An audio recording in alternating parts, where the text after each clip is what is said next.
Good morning everyone, welcome to knowledge account. আমি কুন্তল মহিন্দার তোমাদের সাথে 29 এপ্রিল 2024 এ ডেলি কারেন্ট অ্যাফেয়ার্স নিয়ে ডিসকাস করব উইথ স্ট্যাটিক জিকে। দেখো, তোমাদের 28 এপ্রিলে যে মক টেস্টটা ছিল তাতে একটু টেকনিক্যাল প্রবলেম হয়েছিল। সেই কারণে তোমরা অনেকে টেস্টটা দিতে পারছো বাট সাবমিট করতে পারোনি। তো সেটার কারণে তোমাদের আরো একদিন এই টেস্টটার ব্যবস্থা করা হবে। তোমাদের সেটা জানিয়ে দেওয়া হবে টেলিগ্রাম চ্যানেলে, যাতে করে তোমরা টেস্টটা সবাই আবার দিতে পারো। আর এটার কারণেই তোমাদের পিএসসি ক্লার্কশিপের টেস্টটাও কিন্তু হয়নি, ঠিক আছে? তো আমি টেলিগ্রামে তোমাদেরকে জানিয়ে দেবো যে এই টেস্টটা তোমরা কবে দিতে পারবে। আর এটা ছাড়াও তোমরা যেরকম প্রত্যেক রবিবারে দিতে পারো, সেরকম আবারও পরের 5 মেতে তোমরা ঠিক সেভাবেই দিতে পারবে। তো টেলিগ্রামে তোমরা এটার জন্য একটু জয়েন করে রাখো, তোমাদেরকে জানিয়ে দেওয়া হবে যে তোমরা এই টেস্টটা কবে দেবে বা রবিবারে কবে কখন কি সময় পরীক্ষাগুলো হবে, ঠিক আছে? তোমাদের ডেটের টাইমটাও একটু চেঞ্জ করে দেওয়া হবে। এই সব কিছু ইনফরমেশন তোমরা আমাদের টেলিগ্রাম চ্যানেলে পেয়ে যাবে। আর যদি ইয়ারলি বা মান্থলি কারেন্ট অ্যাফেয়ার্স তোমরা কালেক্ট করতে চাও, সেটা ডেসক্রিপশন বক্সে লিঙ্ক আছে, দেখবে তোমাদের মান্থলি ইয়ারলি কারেন্ট অ্যাফেয়ার্সের, তোমরা ওখান থেকে গিয়ে এগুলো কালেক্ট করতে পারো। আর কেস স্টাডিতে তোমাদের প্রত্যেক দিন সকাল 7টার সময় ক্লাস চলছে স্ট্যাটিক জিকে, এবং 11টার সময় তোমাদের ডাব্লিউবিপি ইংলিশ ক্লাস চলছে সোম বুধ শুক্র। তো তোমরা ওগুলোতেও জয়েন করে নিও, কেমন? দেখো, আজকের প্রথম প্রশ্ন আমরা যেটা দেখবো, 2024 Laureus sportsman of the year award এটা কে জিতেছেন? 2014 Laureus sportsman of the year award জিতেছেন নোভাক জকোভিচ। নোভাক জকোভিচ একজন সার্বিয়ার tennis player. Grand slam single result এনার যদি আমরা দেখি, টোটাল 24টা গ্র্যান্ড স্ল্যাম আছে। অস্ট্রেলিয়ান ওপেন ইনি পেয়েছিলেন 2008, 11, 12, 13, 15, 16, 19, 20, 21 আর 23-এ। French Open 2016, 2021, 2023। আর উইম্বলেডন 2011, 14, 15, 18, 19, 21, 22। আর ইউএস ওপেন 2011, 15, 18 আর 23। যদি বলা হয় যে নোভাক জকোভিচ তার মানে কেরিয়ারে সব থেকে বেশি কোন ওপেন জিতেছে, তোমরা বলবে অস্ট্রেলিয়ান ওপেন। আর দেখো, 2023-এ কিন্তু উনি তিনটেই জিতেছিলেন, ঠিক আছে? অস্ট্রেলিয়ান, ফ্রেঞ্চ আর ইউএস ওপেন। খুব ভালো করে এটা মনে রাখবে তোমরা, 2023-এর যে তিনটেই ওপেন, চারটের মধ্যে তিনটেতেই তিনি জিতেছিলেন। নেক্সট কোয়েশ্চেনে যাবার আগে সবাইকে বলে দেবো, দেখো কেপি আর ডাব্লিউবিপির জন্য তোমাদের ফাউন্ডেশন ব্যাচ চলছে আমাদের অ্যাপে। তোমরা যদি চাও এটাতে জয়েন করতে পারো। আর এই হোয়াটসঅ্যাপ নাম্বারে তোমরা যোগাযোগ করে নেবে। সমস্ত ডিটেলস লিঙ্ক তোমাদের ওয়েবসাইটের ডেসক্রিপশন বক্সে আছে, বা অ্যাপের লিঙ্কও ডেসক্রিপশন বক্সে আছে, তোমরা ওখান থেকে গিয়ে চেক করে নাও। এখানে তোমাদের প্র্যাকটিস ক্লাসগুলোর পাশাপাশি ডিটেলস কনসেপচুয়াল ক্লাস, তার এমসিকিউ, যেগুলো লাইভ আর রেকর্ডেড দুটোভাবেই অ্যাভেলেবেল, এবং তোমরা এর পিডিএফ গুলো নিজেরা ডাউনলোড করতে পারবে। আর full length test, chapter wise mock test, এগুলো এই ব্যাচেতে তোমাদের অ্যাভেলেবেল রয়েছে। আরো ডিটেলসের জন্য এই নাম্বারে যোগাযোগ করে নিও। এছাড়া প্রিলিমিনারি ইন্টিগ্রেটেড ব্যাচ তোমাদের ডাব্লিউপিপিএসসি ক্লার্কশিপে চলছে। এখানেও তোমাদের অধ্যায়ভিত্তিক ক্লাস, শেষে অধ্যায়ভিত্তিক এমসিকিউ, মেন পরীক্ষার কনভেনশনাল রাইটিং প্র্যাকটিস সবকিছু রয়েছে। তোমাদের এই নাম্বারে যোগাযোগ করতে হবে এটার জন্য। নেক্সট কোয়েশ্চেন আমাদের, 2024 Laureus sports women of the year award কে জিতেছেন? Laureus sports women of the year award এটা জিতেছেন আইতানা বোনামাটি। আইতানা বোনামাটি কাতালোনিয়ার একজন স্পেনিশ পেশাদার ফুটবলার, যিনি লিগা এফ ক্লাব বার্সেলোনা এবং স্পেন জাতীয় দলের হয়ে একজন মিডফিল্ডার হিসেবে খেলে। যদি অনার্স দেখি, the best FIFA women's player 2023 হয়েছিলেন ইনি। ব্যালন ডিওর ফেমিনিন 2023-এ হয়েছেন। Laureus world sportsman of the year award 2024-এ পেয়েছেন। Golden player woman award 2023, FIFA women's world cup golden ball 2023, আর UEFA women's player of the year 2022-23 সেশনে। তার সাথে সাথে UEFA women's champions league player of the season 2022-23 session. সবকটাই একদম recent, 2023 বা 24-এর। এগুলো সবকটাই কিন্তু তোমরা মনে রাখলে খুব ভালো হয় স্পোর্টস কারেন্ট অ্যাফেয়ার্স এর ক্ষেত্রে। নেক্সট, কোন ফুটবল দল 2024 team of the year award জিতেছে? 2024-এর team of the year award এটা জিতলো রিসেন্টলি স্পেনের মহিলা ফুটবল দল।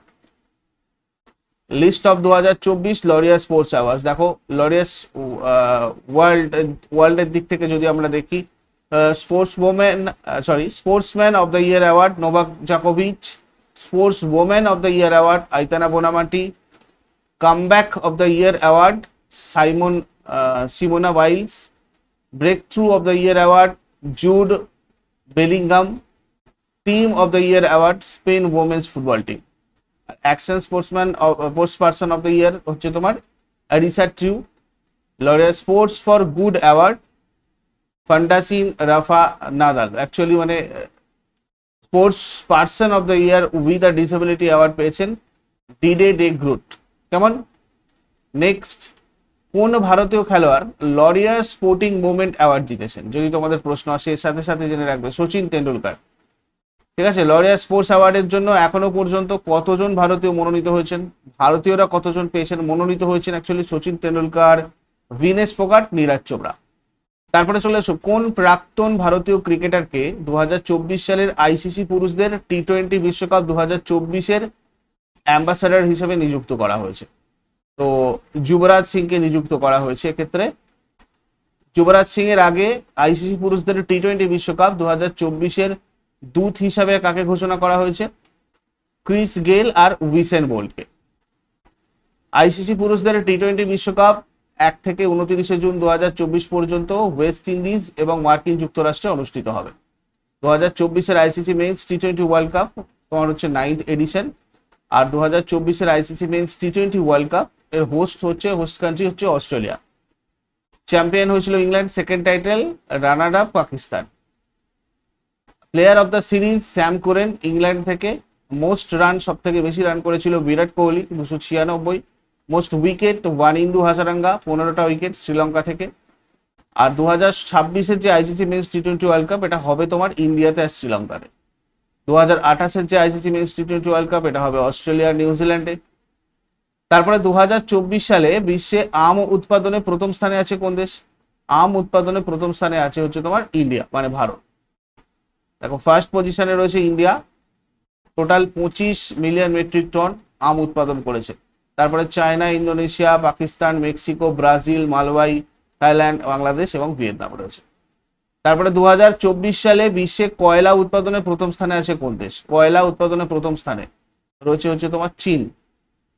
চায়নার তোমার 4430 মিলিয়ন মেট্রিক টন কয়লা উৎপাদন করেছে। তারপরেই রয়েছে আমাদের ইন্ডিয়া, সেকেন্ড পজিশনে রয়েছে ইন্ডিয়া। ক্লিয়ার? তারপরে United states, Australia, Indonesia, Russia, south Africa, Germany, Poland, Kazakhstan এগুলো রয়েছে।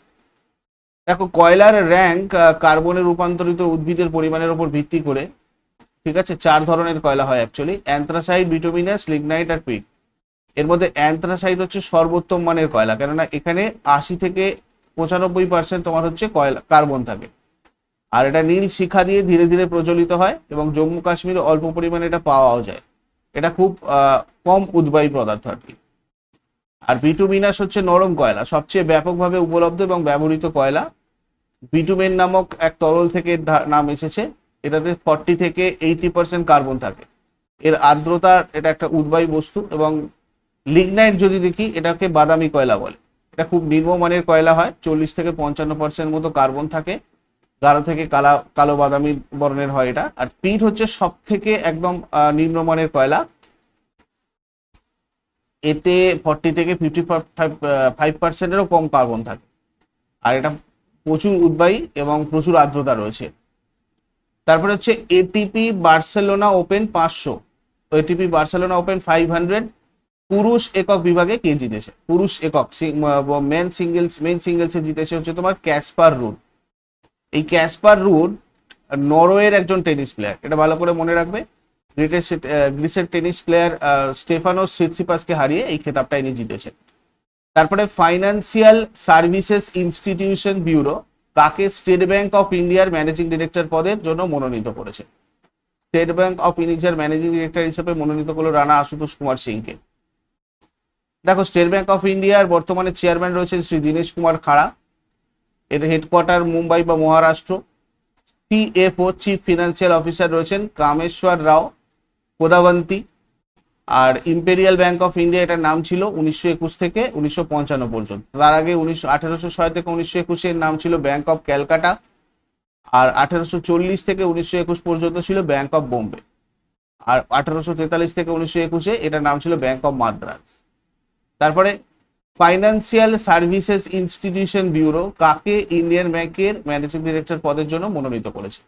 Financial services institution bureau Ashish পান্ডেকে ব্যাংকের ম্যানেজিং ডিরেক্টর পদের জন্য নিযুক্ত করেছে। ইন্ডিয়ান ব্যাংকের ম্যানেজিং ডিরেক্টর আর চিফ এক্সিকিউটিভ হচ্ছেন শান্তিলাল জৈন, প্রেজেন্ট মানে বর্তমানে রয়েছেন। এর হেডকোয়ার্টার চেন্নাইয়ে রয়েছে। Tagline your own bank, banking that's twice as good. তারপরে 2024 সালে ওয়ার্ল্ড ভেটেরিনারি ডে কবে পালিত হলো? ওয়ার্ল্ড ভেটেরিনারি ডে 2024 সালে পালিত হলো 27 এপ্রিলে। প্রতি বছর এপ্রিল মাসের শেষ শনিবার এই দিনটা পালন করা হয়। বিশ্ব পশু চিকিৎসা দিবস হচ্ছে পশু স্বাস্থ্য কল্যাণ আর জনস্বাস্থ্যের প্রচারে পশু চিকিৎসকদের গুরুত্বপূর্ণ কাজ সম্পর্কে সচেতনতা বাড়াতে এপ্রিলের শেষ শনিবার উদযাপন করা একটা বার্ষিক অনুষ্ঠান। 2024-এর থিম কি? ভেটারিনারিয়ান্স আর essential health workers. World veterinary অ্যাসোসিয়েশনের সভাপতি কে রয়েছেন? Rafael Laguens. আর ওয়ার্ল্ড ভেটেরিনারি অ্যাসোসিয়েশন প্রতিষ্ঠিত হয়েছিল 1863-তে। এই ওয়ার্ল্ড ভেটেরিনারি অ্যাসোসিয়েশনের সদর দপ্তর রয়েছে বেলজিয়ামের ব্রাসেলসে। তারপরে বিশ্ব উদ্ভাবন আর সৃষ্টিশীলতা দিবস কবে পালিত হয়? বিশ্ব উদ্ভাবন আর সৃষ্টিশীলতা দিবস পালন করা হয় 21 এপ্রিল। বিভিন্ন সমস্যা সমাধানে মানুষের সৃষ্টিশীলতা ব্যবহারে উৎসাহিত করার লক্ষ্যে এই দিনটা পালন করা হয়। 2017 সালের 27 এপ্রিল ইউনাইটেড নেশনস সরকারিভাবে 21 এপ্রিলকে বিশ্ব উদ্ভাবন আর সৃষ্টিশীলতা দিবসের স্বীকৃতি প্রদান করে। 2018 সালে প্রথম এই দিবসটা পালন করা হয়। এরপরে আগের দিনের হোমওয়ার্কগুলো সবাই মিলিয়ে নাও। আলীনগরের সন্ধি হয়েছিল তোমার 1757 সালের 9 ফেব্রুয়ারি। ঘানা সংরক্ষিত পক্ষী অরণ্যটি কোথায় রয়েছে? এটা রয়েছে রাজস্থানের ভরতপুর। আর আজকে তোমাদের জন্য প্রশ্ন থাকবে, মানুষের অ্যাপেন্ডিক্স কোথায় অবস্থান করে আর মুঘল সাম্রাজ্যের শেষ সম্রাটকে? এগুলো শেষকালে আমাকে কমেন্টে জানাবে। চট করে আগের দিনের গুলো কুইক রিভাইজ করে নেবো। যারা যারা লাইভে রয়েছে অ্যান্সার করো। 28 এপ্রিল 2024-এর প্রশ্ন কি ছিল দেখো। Wrestling federation of India's athletes কমিশনের চেয়ারম্যান হিসাবে নির্বাচিত হয়েছেন কে? Wrestling federation of India's athletes কমিশনের চেয়ারম্যান হিসাবে নির্বাচিত হয়েছেন নরসিংহ যাদব। আরমাকো কোম্পানি, যেটা 2027 সাল পর্যন্ত ফিফার প্রধান ফুটবল টুর্নামেন্ট স্পন্সর করবে, এটা কোন দেশের কোম্পানি? এটা হচ্ছে তোমার সৌদি আরবের একটা কোম্পানি। মাচোস স্পোর্টোর ব্র্যান্ড অ্যাম্বাসাডার হিসেবে কে নিযুক্ত হয়েছেন? মাচোস স্পোর্টোর ব্র্যান্ড অ্যাম্বাসাডার কে হয়েছেন? সিদ্ধার্থ মালহোত্রা। কোন কোম্পানি সম্প্রতি পেমেন্ট এগ্রিগেটর হিসেবে কাজ করার জন্য রিজার্ভ ব্যাংক অফ ইন্ডিয়ার অনুমোদন পেয়েছে? পেমেন্ট এগ্রিগেটর হিসেবে কাজ করার জন্য রিজার্ভ ব্যাংক অফ ইন্ডিয়ার অনুমোদন পেয়েছে তোমার হচ্ছে পেইউ। জাতীয় পঞ্চায়েতি রাজ দিবস কবে পালন করা হয়? জাতীয় পঞ্চায়েতি রাজ দিবস আমরা পালন করি 24 এপ্রিলে। Ministry of housing and urban affairs এর ডিরেক্টর পদে কে নিযুক্ত হয়েছেন? Ministry of housing and urban affairs director পদে নিযুক্ত হয়েছেন সুনীল কুমার যাদব। কোন রাজ্য 2023-24 আর্থিক বছরে ইলেকট্রনিক্স রপ্তানিতে শীর্ষস্থান অর্জন করেছে? তামিলনাড়ু শীর্ষস্থান অর্জন করেছে। সম্প্রতি ইন্দোনেশিয়ায় ভারত থেকে জাতিসংঘের আবাসিক সমন্বয়ক হিসেবে কাকে নিযুক্ত করা হয়েছে? গীতা সাবরওয়ালকে। কোন সরকার সমস্ত অফিসারদের ডিজিটাল সিগনেচার বাধ্যতামূলক করেছে? জম্মু কাশ্মীর। সম্প্রতি অবসর ঘোষণা করেছেন কোন দেশের মহিলা tennis player? Garbine Muguruza, Spain. এগুলো ছিল তোমাদের আগের দিনের কারেন্ট অ্যাফেয়ার্স। ইউজফুল বলে মনে হলে অবশ্যই সবাই লাইক করবে। যারা নতুন রয়েছে সবাই অবশ্যই শেয়ার করবে। আর যারা সাবস্ক্রাইব করোনি এখনো, সাবস্ক্রাইব করে বেল আইকন প্রেস করে অল নোটিফিকেশনে ক্লিক করে নাও। আর আমাদের অন্যান্য আরো ক্লাসের জন্য তোমরা আমাদের টেলিগ্রাম চ্যানেল নলেজ অ্যাকাউন্টে ভিজিট করে নাও। ওখান থেকে তোমরা যাবতীয় ক্লাসের ইনফরমেশন এবং সময় বা কখন কি ক্লাসগুলো হচ্ছে সেগুলো জানতে পারবে। ইউটিউব থেকে নোটিফিকেশন না গেলেও তোমাদের কাছে নোটিফিকেশন এই টেলিগ্রাম চ্যানেল থেকে যাবে এবং তোমরা সবকটা ক্লাস অ্যাটেন্ড করতে পারবে। Thank you so much. Next ক্লাসে আবার সবার সাথে কথা হচ্ছে। Have a great day.